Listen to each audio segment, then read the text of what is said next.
In our news bulletin for this evening, New Zealand's Prime Minister John Key's visit yesterday was a move towards strengthening ties with Niue. Niue police placed a man in custody yesterday following an altercation prior to John Key's visit. Niue's Legislative Assembly met today for the first time since voting in the Premier and Speaker over a month ago. Yesterday, Niue welcomed New Zealand's Prime Minister John Key and his entourage as they completed their final leg of the Pacific mission. The delegation were welcomed at the airport tarmac by government officials before Premier Tokitalangi and Prime Minister John Key were able to hold the official opening of the extension to the airport departure lounge and terminal that was made possible with funds from New Zealand. The stopover was also an opportunity to hold bilateral talks to strengthen the special relationship between Niue and New Zealand. We spoke briefly with the Prime Minister while he was on the island. Well, look, I think it's a very strong relationship. It has been for a very long period of time. And, I suspect actually the kind of constitutional arrangements that you have with New Zealand work very well. You're self-governing, but that free association means that people are free to come to New Zealand.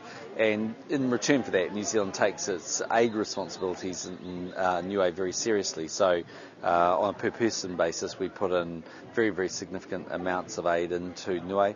And as you know, we've been spending a lot of time over the last 4 or 5 years, particularly trying to lift economic development, jobs, opportunities and things like tourism, better infrastructure for Niueans. The last time the Prime Minister paid a visit to Niue was in 2009, where there were rifts in the special relationship, with Premier Talangi's views on frustrations over the release of funds for developments. 5 years on, a lot has changed. It's changed a lot. It feels great, to me, there's more people around, there's more New Zealanders here, more tourists. We've been doing a number of different things, as you probably know, and there's been Kiwis kind of everywhere on biking tours and fishing trips and doing all sorts of things. So firstly, it's just noticeably got more people here.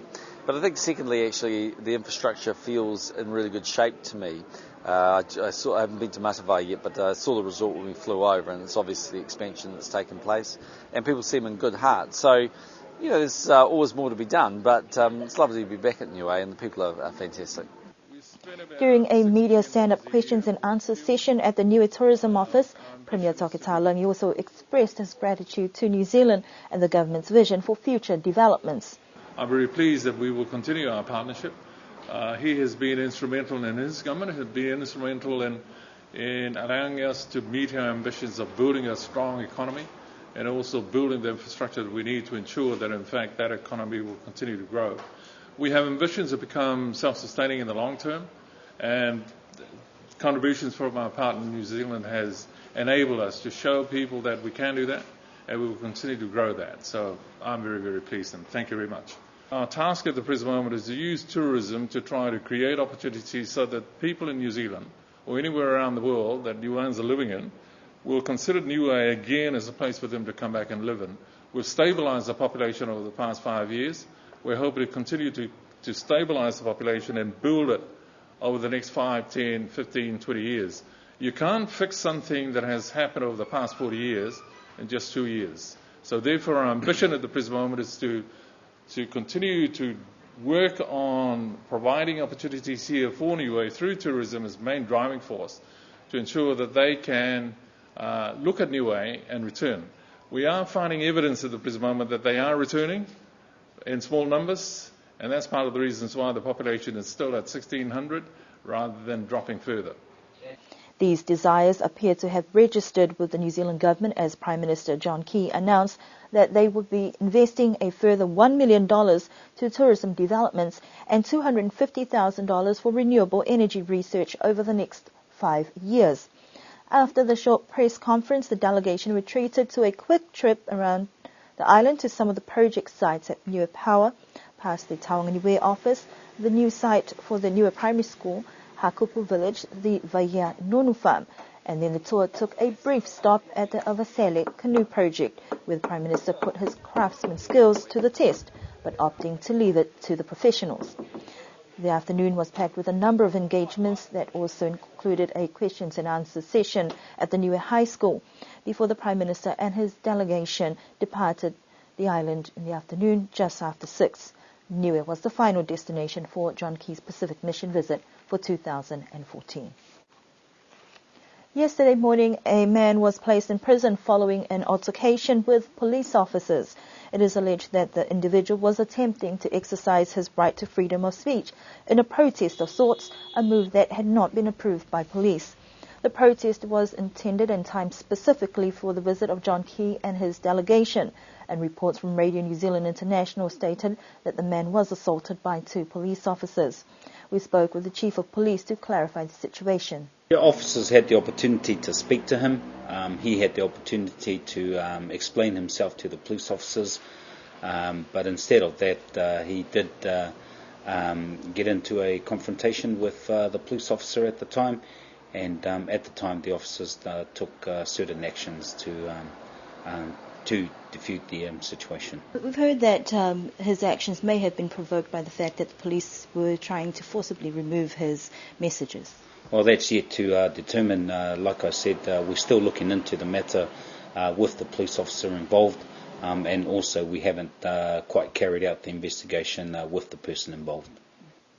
According to the Chief of Police, the officers on the scene were there to assess the situation and the messages that were portrayed, but it was unfortunate that it escalated to a point where the individual was placed in custody. It has not been determined whether charges will be laid, as an inquiry is being conducted by senior management into the incident. What we would like to encourage is that if they want to do something like what they did yesterday, it'll be nice to inform the police that this is their intentions and what they want to do, and then all we want to do is to make sure that that the risks, or hazards is not there.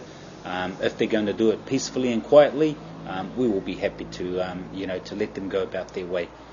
So if there's nothing there that we see that's threatening to the public, to any visitors that we've got on the island, by all means, it's a freedom of speech, and they can do whatever they want, but as long as they do it peacefully.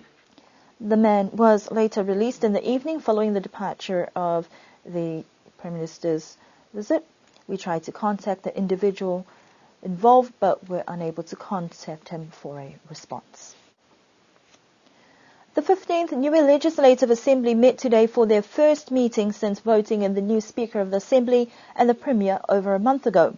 Unfortunately, we were unable to get images or footage of this meeting on instructions by the Speaker of the Assembly, despite filming from the public gallery.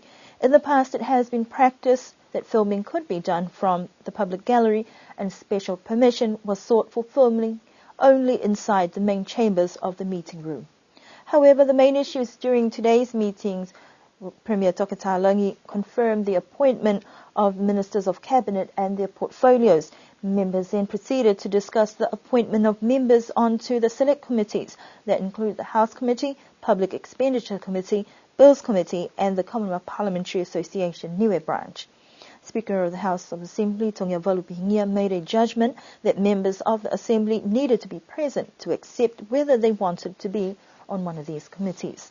The sentiment shared by some members reflected on the challenges often faced by committees to meet a quorum for meetings to be held, but the hope is that there will be a renewed outlook and commitment to strengthening these committees. The questions and motions portion of discussions were presented by Commonwealth Member Honourable Terry Coe, who had a total of 12 questions and 5 motions. However, there was some debate whether some motions could be tabled and discussions into the voting requirements, much to the disappointment of some members. The meeting concluded with inaugural speeches of thanks from each of the Assembly members present that was deferred from the last meeting. And that concludes our news bulletin for this evening. We do hope that you can join us again next week. Don't forget to set aside some time for the Hakupu Show Day that is on this Saturday. And also Niue High School seniors will be holding their Wangahau Niue speech competition tomorrow morning.